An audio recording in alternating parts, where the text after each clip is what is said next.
Okay, I started in Anambra, then I come to Lagos. I can make the call, but they can go and collect the money.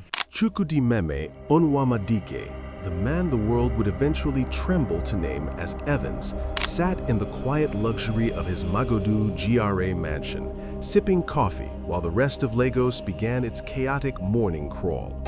To his neighbors, he was a successful businessman in the auto parts industry, a man of God who attended church with his beautiful wife and children, and a pillar of the community who drove a fleet of exotic cars that signaled nothing but legitimate wealth. But as the clock struck 7 a.m. on June 10, 2017, the gilded cage he had spent 5 years building was about to be dismantled by the very laws he thought he had successfully outrun. Outside his gate, the silence of the upscale neighborhood was broken by the tactical precision of the Inspector General of Police's intelligence response team, led by officers who had studied the ghost for years. The hook that would eventually snag the billionaire kidnapper was not a midnight raid in a swamp, but a broad daylight confrontation in the heart of Lagos's most secure residential area, where high walls and electric fences proved useless against the weight of justice. Evans had lived a double life that defied logic. By day, he was a loving father and a quiet resident of number 3 Fred Shoboyede Street. By night, he was the architect of a kidnapping franchise that had extracted millions of dollars from the families of Nigeria's wealthiest entrepreneurs.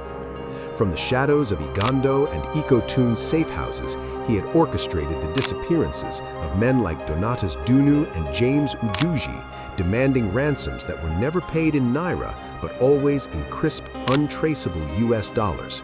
This morning, however, the master of shadows was finally standing in the light, staring down the barrels of rifles held by men who were no longer afraid of his billions or his invisible network of informants. As the police breached the perimeter, the myth of the untouchable Evans began to crumble in real time, replaced by the image of a man who suddenly looked very small despite his sprawling 170 million Naira estate and his designer lifestyle. The arrest was not marked by a cinematic shootout, as many expected from a man who had allegedly been involved in the violent 2013 attempt on the life of Chief Vincent Obianodo, the chairman of Young Shall Grow Motors. Instead, it was a moment of profound, heavy silence as the handcuffs clicked into place, signaling the end of an era where greed could hide behind the mask of a business tycoon while leaving a trail of broken families and empty bank accounts. Neighbors peered through their curtains, witnessing the fall of a man they thought they knew, while the news began to spread across the digital landscape of Nigeria like a wildfire that couldn't be extinguished by any amount of bribery or legal maneuvering. Evans was not a common street thug. He was a logistical genius who applied the principles of multinational corporate management to the dark art of kidnapping, ensuring that his hands were rarely stained by the actual snatching. He divided his operations into specialized cells, one team for surveillance, one for the abduction, and a third for guarding the victims in various rented apartments across Lagos, while he remained the sole point of contact for ransom negotiations. This layered command structure meant that even if one cell was compromised, the trail would lead to a dead end before it ever reached the high walls of his Magodo fortress, keeping the billionaire kidnapper invisible to the authorities for over half a decade. He understood the value of information and the power of fear, often holding victims like Sylvanus Ahamoni for months, blindfolded and chained, until their families were drained of every cent they could borrow or sell. The precision of his work was evident in the way he switched SIM cards after every call and moved cash through untraceable channels, making him a ghost to the police who frequently found his discarded phones but never his person. He was a man who saw the broken systems of Nigeria, the gaps in security, the ease of movement for those with money, and the desperation of the poor, and built a ladder out of them, climbing to a height where he believed he was above the law itself. Every successful ransom payment, whether it was the $1 million from Uche Okoro or the hundreds of thousands from Maidon Pharmaceuticals CEO, reinforced his belief that he was the master of his own destiny and the king of a secret kingdom. But even the most sophisticated systems have a single point of failure, And for Evans, that failure was the growing arrogance that comes from never being caught, leading him to stay in one place for too long. Considering Evans was able to keep his criminal life a complete secret from his own wife and children for years, do you think it's truly possible for someone to live such a deep double life, or did people simply look the other way? Write possible or blind eye in the comments below. Okay, I started in Anambra, then I come to Lagos. The truth of the matter is that I did not do anything in Anambra. I did not do anything in Anambra. Anambra can get the record of it. You understand? Those states, it's like about 3 times. Who and who did you kidnap? I don't know their names. I know about Danodete. Okay. You understand now? But I know I know people that do the. You understand me now? But each time they said they did not collect 100 million. That what they collected is 50 million. I told you about we technical and Odete. You understand me now? It's the same people that did Odete, did the technical. When did you move to Lagos? It's They don't have no dates. 2013. I don't normally know names. Okay. You understand me now? But anybody I see that I know anything about his, I can easily understand. Okay. Because sometimes something will happen, you will not know the name of the person. Anybody that is rich now, you know that he's rich. I have people that give me information. I don't know where they are right now. Okay, each time I want to go for operation, I will connect on phone. I will call them on phone. Like, let's meet so and so place. Okay. Before we start going for the operation. I know get army uniform. You understand? I know get army uniform. Like, how many of you normally go for the operation? 3 or 4. When we get there, we'll carry the man and put inside motor and go. No, it's not inside the house. It's maybe around the road. So you wait for your victims to come out? Yes. Okay, the highest money we collected is from First Tag, $1 million. From somebody even in First Tag. It's just because maybe they are wasting time. You understand? Because when they are wasting time, you have to wait for the money to be complete. They have some people that will be feeding them over there. They have some people there that will be feeding them. How many hideouts do you have? Just one. Where? It's around the Igando area. Was it rented apartment or you built the place? Rented apartment. Okay. The name of the boys is Uche. And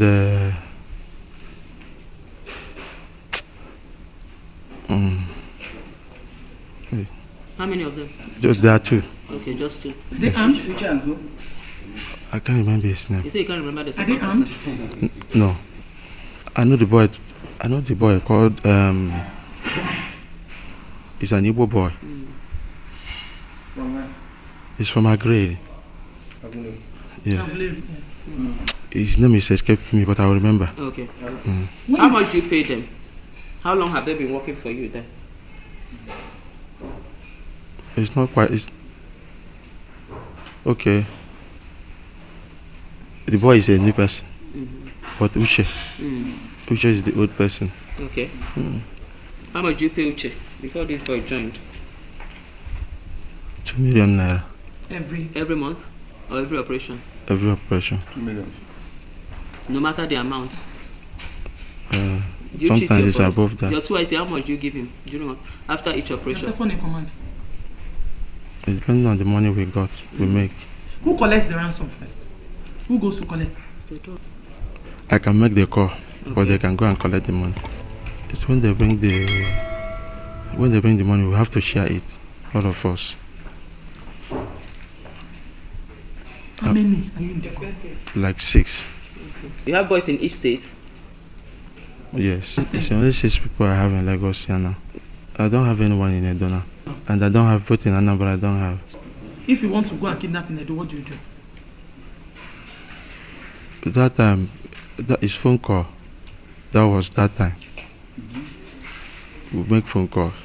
Then we'll gather together. Where do you gather? Where do you meet before you meet? We can meet along the road. Like along the road, now you ask somebody to wait for you there. Or you can there pick him with motor. Tell us about your family, your mom, your sisters. You don't know what you do. As for my mom don't know what I do like that. Where do you meet with your mom? I normally see her once in a while, like in the village. She, as a human being, she know. You understand now? But it's not that she's in support. Where is your sister? She's in Lagos here. She's in Lagos. What about your sister? Does she know what you do? My sister? No. I bought it for 130 million. From who? Huh? From who? Wait. From an individual, from a company? An individual. When did you buy it? When? What year? It's last year. Okay, just where were you living before you bought this house? I was living somewhere around here. Around here too? Yes. How many houses do you have in Magodo environment? There's 2 houses. 2 houses. How many houses do you have in Ghana? I have 2. I built it myself. I did not buy. Okay. Just how buy much did block. you put in building it? It's 15 million I put. Can I That's ask you? 15 million. Meaning what? Is For it the 30 2 of million? them. For the 2 of them, 30 million. Yes. Is it a bungalow? It's a duplex. I don't have house in Canada. It's not me that care. I don't care. It's your I don't care. Please, so.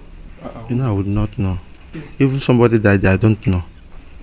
The young Chagro story is that day I was driving. I was driving. So anything that happened, I was driving. Okay, how many of you? You drove your boys? Yes. Damn, that was How many of you? We are 5. How many died there? 2. 2. What happened to 2? They got shot. Who and who? It's Uche and Hunchman? yes. Eh? How many Yes. of you survived? Mention the name. 3. Who and who? It's in, his name is Nandi and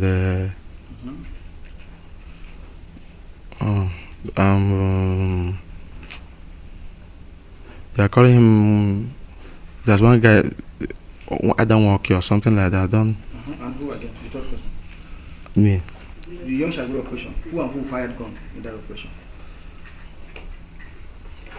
You know, I was driving. Yeah, I know. You understand now? Who and who carried AK and came out to fire? Okay, so Uche and Hunchman and Nandi. How did you sustain this platform? Wait, You said what? It's when I'm doing drug business in South Africa. That is when I got the platform. How? Somebody shot me. How many countries have you left? Only South Africa and Ghana. When you get your ransom from here, where do you spend it? On how do you spend it? I spent it here in Nigeria. I have not traveled since 2007. How do you feel that your children will be seeing something like this? I don't have any message for them. God will take control. I'm advising that anybody that's doing kidnapping should quit. The legal battle for the soul of Chukwudimeme Onwuamadike began in August 2017, turning the Lagos State High Court into a theater of the absurd, where the man who once commanded fear now pleaded for mercy through a rotating door of lawyers.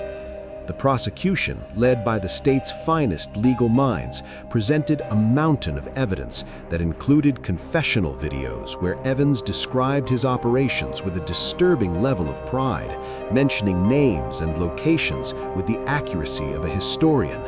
He claimed his confessions were the result of torture under the watch of the then celebrated Abba Kairi, but medical reports and video footage showed no bruises, only a man who seemed relieved to finally be talking about the weight of his secret empire.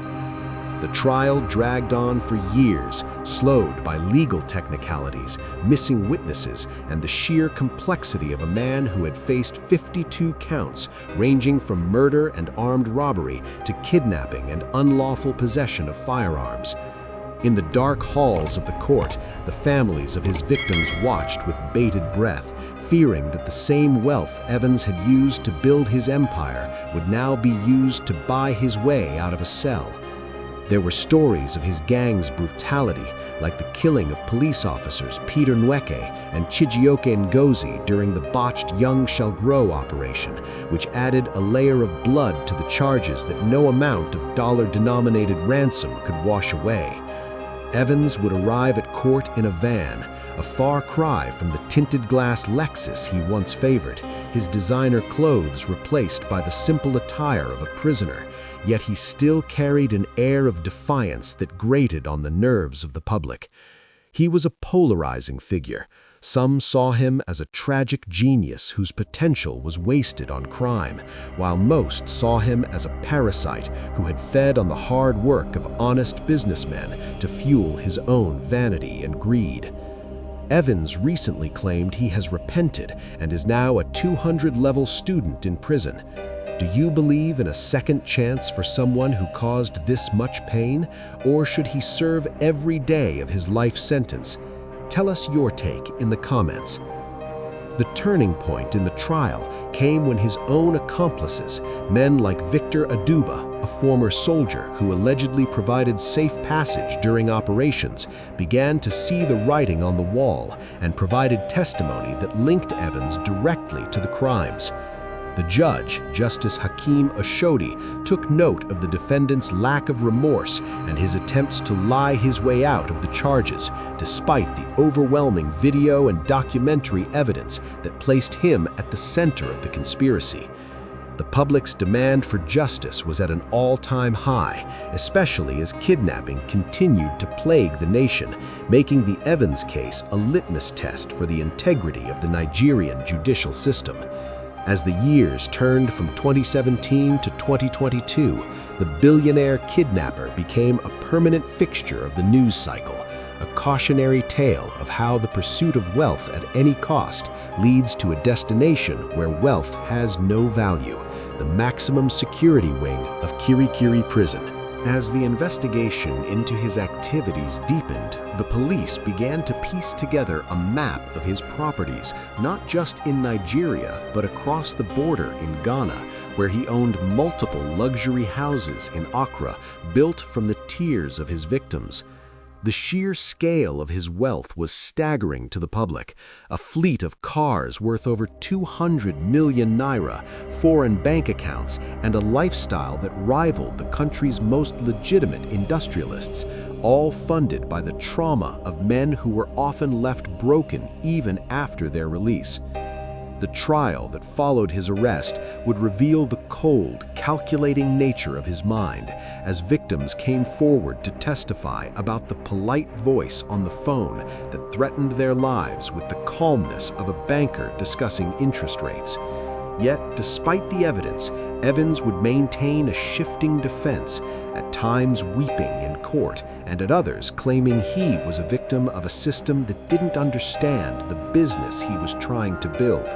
On February 25, 2022, the air in the Ikeja High Court was electric as Justice Hakeem Oshodi prepared to deliver a judgment that would resonate through the history of Nigerian criminal law.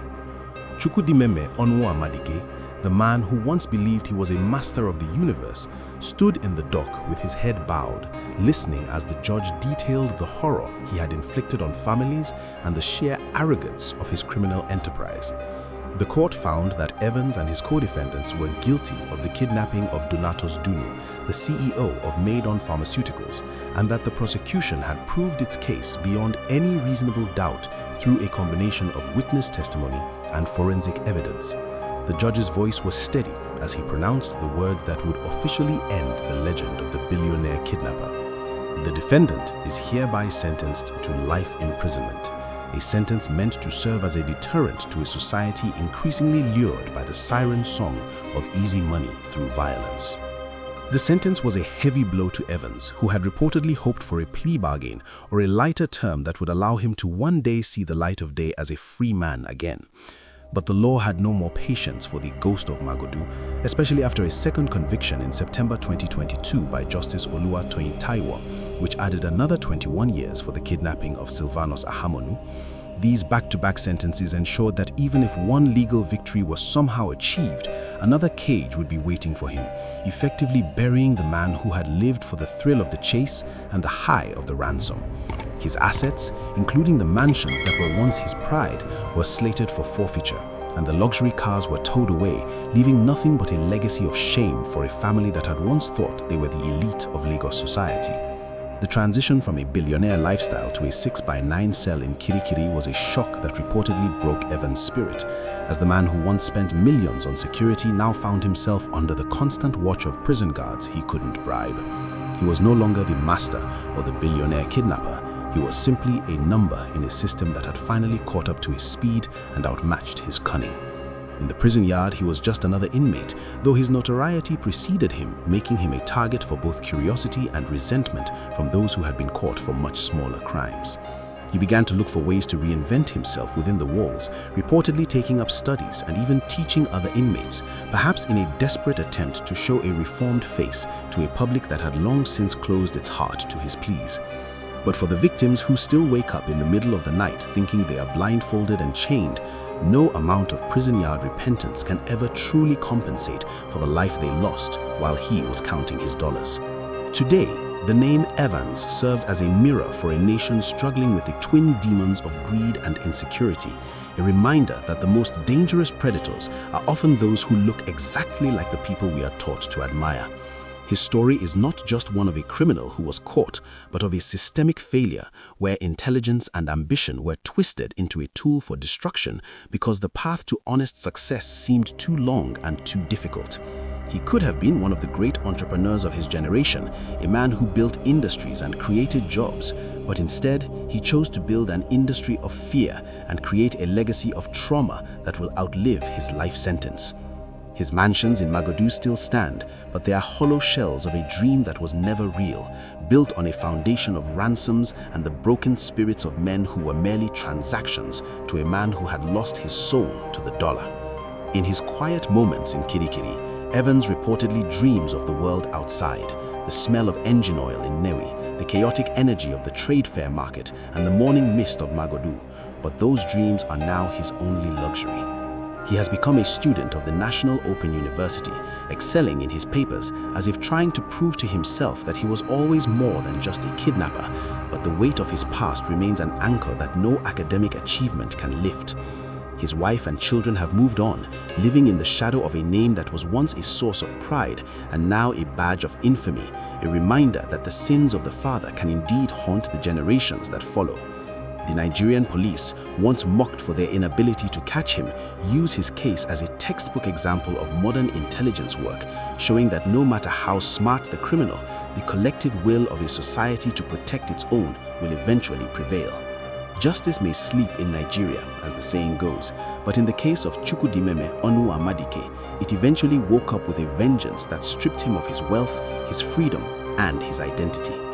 We must learn from this that the shortcut to wealth is a road that always ends in a dead end, and that true power is not found in the ability to instill fear, but in the character to live an honest life in a difficult world. No amount of money is worth the loss of one's humanity, and no mansion is large enough to hide a conscience stained by the blood and tears of others. The story of the billionaire kidnapper is finally closed, a tragic epic of a man who had everything and chose to throw it all away for the sake of more, only to end up with nothing but the four walls of a prison cell and the cold silence of history.